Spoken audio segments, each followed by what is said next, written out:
Subscribe करिए hi-fi study channel को, bell icon को प्रेस कीजिए लेटेस्ट वीडियो अपडेट सबसे पहले पाने के लिए। दोस्तों तो चलिए शुरू करते हैं। वैज्ञानिक यंत्र आपकी डीएलएड की थर्ड सेमेस्टर की क्लास है। ठीक है, थर्ड सेमेस्टर डीएलएड की क्लास है। तो यहाँ पे कुछ चीज़ें हैं जो आपको याद ही करनी पड़ेंगी और जो चीज़ें समझाने वाली है वो क्लास में समझाई भी जाएंगी, लेकिन ये आपको याद ही करना पड़ेगा और कोई विकल्प नहीं है।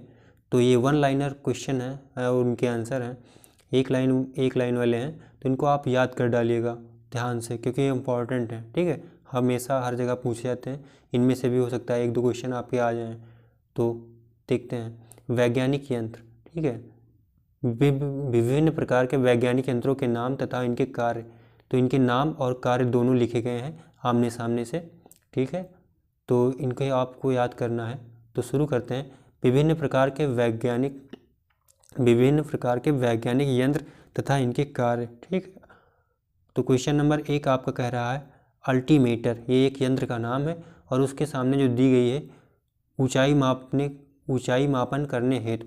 ठीक है, तो ये यूज किस में आता है? ऊंचाई मापने के, ऊंचाई मापन के कार्य में ये इस्तेमाल होता है अमीटर। ठीक है, अल्टीमीटर। और दूसरा है आपका अमीटर, विद्युत धारा मापन। दूसरा क्या है आपका? अमीटर, विद्युत धारा मापन। और थर्ड हो जाएगा एनीमीटर। एनीमीटर वायु के वेग का मापन। जो हवाएं चलती हैं हमारी, ये कितनी तेज हैं और या धीमे चल रही हैं, इनके मापने के लिए हम एनीमोमीटर का प्रयोग करते हैं। ठीक है, किसका यूज करते हैं? फिर से देखिए क्वेश्चन नंबर 1 से। अल्टीमीटर ऊंचाई मापन करने हैं, तो अमीटर विद्युत धारा मापन। ये एक ही तरह के हैं, मतलब अल्टीमीटर अमीटर, तो इनमें कन्फ्यूजन भी पड़ा रहता है, इसलिए इसे याद से और ध्यान से थोड़ा सा पढ़िएगा। ठीक है, तीसरा हो गया एनीमोमीटर, वायु के वेग मापन हेतु। चौथा है आपका बैरोमीटर, वायुमंडलीय दाब का मापन हेतु। वायुमंडल में कितना दाब है, मतलब हवा जब चल रही है तो कितनी प्रेशर, कितने दबाव के साथ। ठीक है, तो बैरोमीटर वायुमंडलीय दाब का मापन हेतु। चौथा है आपका किस्कोग्राफ, पौधे की वृद्धि के अभिलेखन हेतु। ओके, पांचवा है आपका किस्कोग्राफ, पौधे की वृद्धि के अभिलेखन हेतु। ठीक, छठा आप देखिए क्रोनोमीटर। क्रोनोमीटर आपका किस में यूज होता है?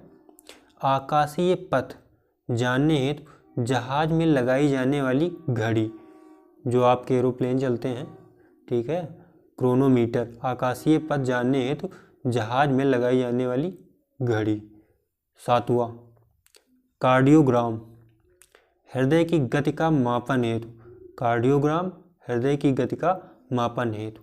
आठवां डायनमोमीटर, इंजन के आउटपुट को मापने हेतु।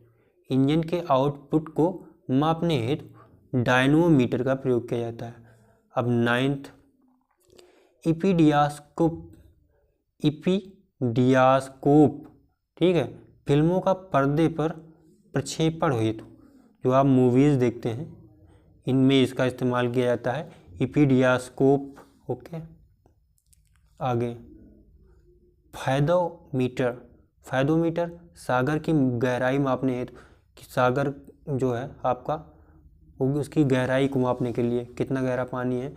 ठीक है, 11 नंबर गैल्वेनोमीटर, अति अल्प विद्युत धारा को मापने हेतु। गैल्वेनोमीटर अति अल्प विद्युत धारा को मापने हेतु।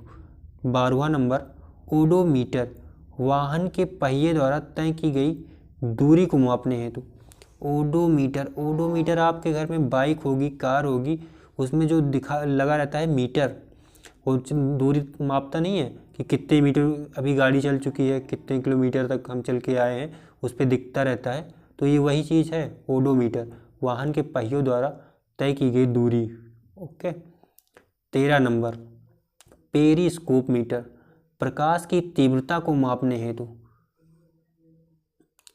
गलत हो गया, 13 नंबर आपका है पेरिस्कोप, जल के भीतर से बाहरी वस्तुएं देखी जाती हैं।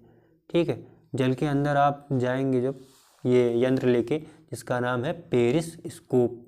ठीक है, तो उसके बाहर से वस्तुएं देखी जाती हैं इसमें। फोटोमीटर प्रकाश की तीव्रता को मापने हेतु। 14 नंबर आपका है फोटोमीटर, प्रकाश की तीव्रता को मापने हेतु।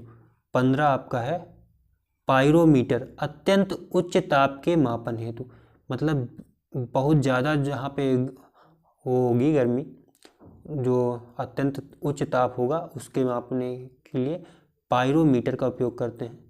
16 नंबर रेडियोमीटर, इलेक्ट्रोमैग्नेटिक रेडिएशन के रेडिएंट फ्लक्स को मापने हेतु। ठीक है, अब आपका 17वां क्या कह रहा है, सीस्मोमीटर, भूकंप, ज्वालामुखी, विस्फोट आदि के कारण भूमि में हुई गति को मापने हेतु। जैसे कि अभी भूकंप आया था पिछले साल के अगले साल, है ना, तो भूकंप आया था तो किस तीव्रता का भूकंप था, कितना कंपन हुई, कितनी धरती हिली, उसको मापने हेतु सिस्मोमीटर। ठीक है, भूकंप, ज्वालामुखी, विस्फोट आदि के कारण जो भूमि में हुई गति है उनको मापने के लिए। अब आइए 18वें नंबर पे सेक्सटेंट। ठीक है, वस्तुओं के बीच कोणीय दूरी को मापने हेतु। वस्तुओं के बीच, दो वस्तुएं हैं उनके बीच जो कोणीय जो एंगल बनता है उनकी दूरियां मापने हेतु कि कितने एंगल का पे रखी हैं। ठीक है, 19वां है ट्रांसफार्मर, प्रत्यावर्ती धारा की वोल्टता को परिवर्तन करने हेतु। आपने फिजिक्स में पढ़ा होगा प्रत्यावर्ती धारा, दृष्टि धारा, तो वहीं से ये चीज़ें हैं। ट्रांसफार्मर का यूज होता है प्रत्यावर्ती धारा की वोल्टता को परिवर्तन करने हेतु।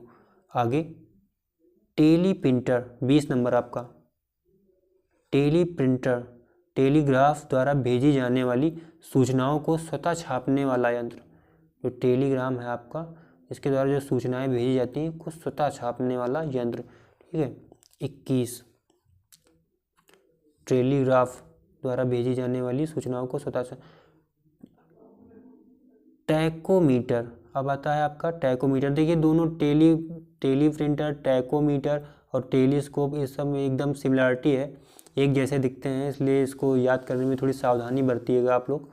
तो 21 नंबर टैकोमीटर, घूर्णित शाफ्ट के कोणीय गति को मापने हेतु।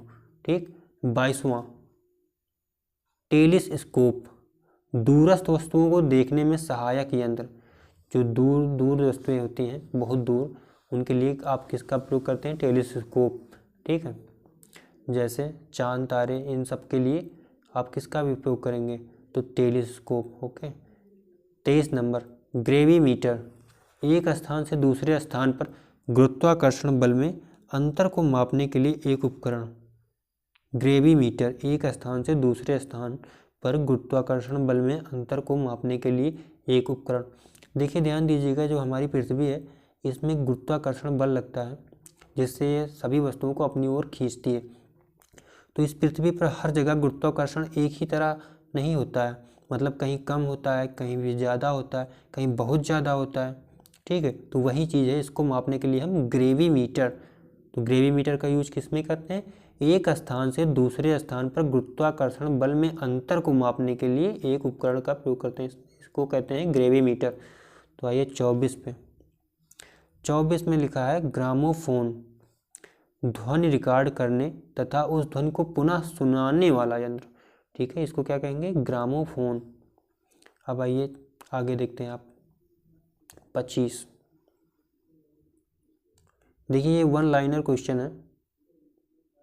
ठीक है, इनको आपको याद ही करना पड़ेगा, ज़्यादा इसमें समझाया नहीं जा सकता है। अब एक एक लाइन के हैं, इसमें समझाएंगे, जो समझाने वाला होगा वो आपको क्लास में समझाया जाएगा, तो इनको याद करिएगा आप लोग। कैलिपर्स, बार्नियर कैलिपर्स, व्यास अल्पतमांक मापने में। ठीक, 26 नंबर कैलोरीमीटर, रासायनिक क्रिया में ऊष्मा की मात्रा को मापने हेतु। जो रासायनिक क्रियाएं होती हैं इनमें जो ऊष्मा होती है, मतलब कितनी ऊष्मा पे ये क्रिया की जाए, ठीक है, कितने ताप पर, तो उसके लिए इसका प्रयोग करते हैं किसको, कैलोरीमीटर। 26 नंबर रासायनिक क्रिया में ऊष्मा की मात्रा को मापने हेतु। 27 कंपास, कंपास दिशा ज्ञान हेतु प्रयुक्त यंत्र है, मतलब ये दिखाता है, कंपास पूरब, पश्चिम, उत्तर, दक्षिणी हमारी चारों दिशाओं को दिखाता है। जैसे कि आपको पूर्व की दिशा जाननी है तो दिन में तो आपको पता चल जाएगा, क्योंकि सूरज जो है पूरब से निकलता है सुबह के वक्त। लेकिन अगर यही बात आपको रात में पता करनी हो तो, या किसी इस टाइम पे जहाँ पे सूरज ना हो, कहीं आप जंगल में फंस गए हो या कहीं पे, तो वहाँ पे यूज होता है कंपास। ठीक, और आगे बढ़ते हैं 28 नंबर पे। 28 नंबर आपका कहता है कम्यूटेटर, प्रत्यावर्ती धारा का दृष्ट धारा में परिवर्तन हेतु। ठीक है, प्रत्यावर्ती धारा को दृष्ट धारा में परिवर्तन हेतु इसका प्रयोग करते हैं। 29 नंबर एक्टियोमीटर, रेडिएशन के हीटिंग शक्ति को मापने हेतु इसका प्रयोग करते हैं। 30 नंबर आइए, एरोमीटर, वायु या अन्य गैसों के घनत्व को मापने हेतु। एरोमीटर, एयर, जैसे कि एयर इंग्लिश में क्या, वायु को एयर ही तो कहते हैं, हवा को एयर ही, उसी से बना है ये एरोमीटर। वायु या अन्य गैसों के घनत्व को मापने हेतु एरोमीटर का प्रयोग करते हैं। ठीक है, 31 नंबर पे आ जाइए, ओसिलोग्राफ। ठीक, इलेक्ट्रॉनिक संकेतों के तरंगों का प्रदर्शन और विश्लेषण करने में, इलेक्ट्रॉनिक संकेतों के तरंगों का प्रदर्शन और विश्लेषण करने हेतु। ठीक, 32 नंबर पे स्टेथोस्कोप शरीर के आंतरिक भागों में उत्पन्न ध्वनि को सुनने के लिए।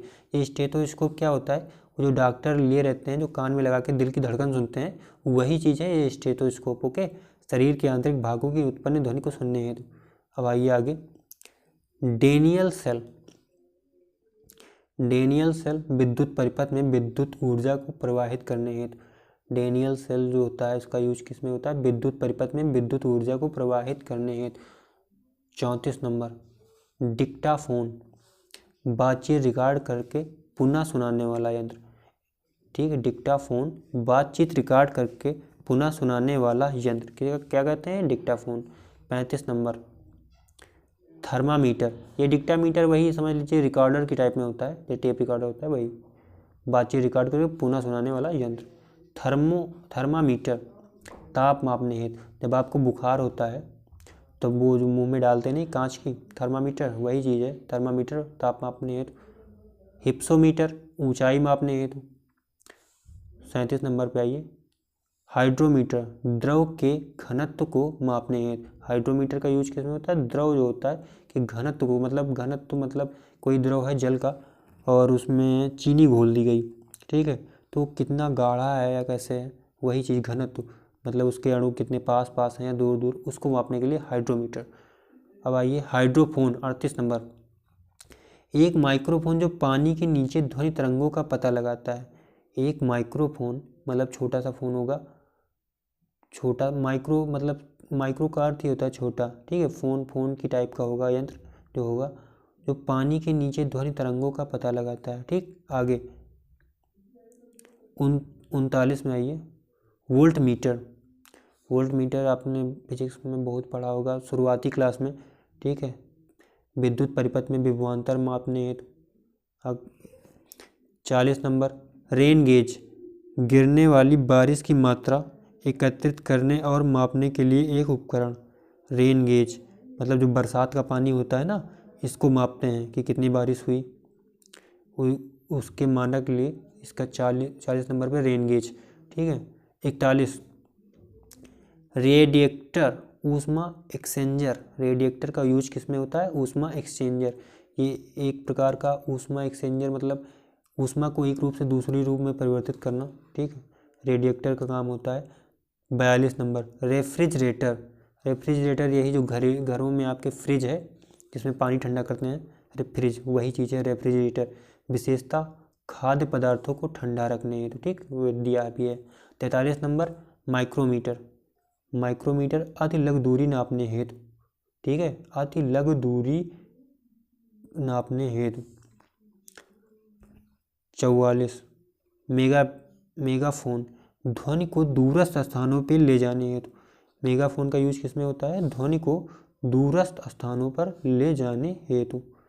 45 नंबर बैटरी विद्युत ऊर्जा के आवेशों के रूप में संग्रहण हेतु। विद्युत ऊर्जा के आवेशों के रूप में संग्रहण हेतु बैटरी यही जो यूज करते हैं घरों में, इन्वर्टर की बैटरी देखी होगी, कार की बैटरी देखी होगी, जो मतलब लाइट ना रहने पर यूज हो, लाइट से चार्ज हो जाती है, तो उसके बाद भी इसमें से लाइट का उपयोग करने के लिए, विद्युत का उपयोग करने के लिए, लाइट ना होने पर के बाद विद्युत का उपयोग करने के लिए जिस यंत्र का उपयोग करते हैं, समझ लीजिए वही बैटरी है आपकी, है ना। 45 नंबर। बैटरी क्या है? तो विद्युत ऊर्जा का आवेशों के रूप में संग्रहण हेतु, ठीक है, उसकी एनर्जी को ये अपने आप में ऑब्जर्व कर लेता है और बाद में यूज होता है, ठीक। ओके, तो आपकी क्लासें ऐसे ही चलती रहेंगी और जो समझाने वाली चैप्टर हैं वो आपकी क्लास में होंगे लाइव, और ये PDF ये आपको याद ही करना पड़ेगा, क्योंकि अभी E1 लाइनर है, इनमें ज़्यादा समझाया तो जा नहीं सकता है, ठीक है। तो ये DLED थर्ड सेमेस्टर का चल रहा है इस वक्त। जल्दी मिलते हैं अगली वीडियो में। धन्यवाद सर, जय हिंद।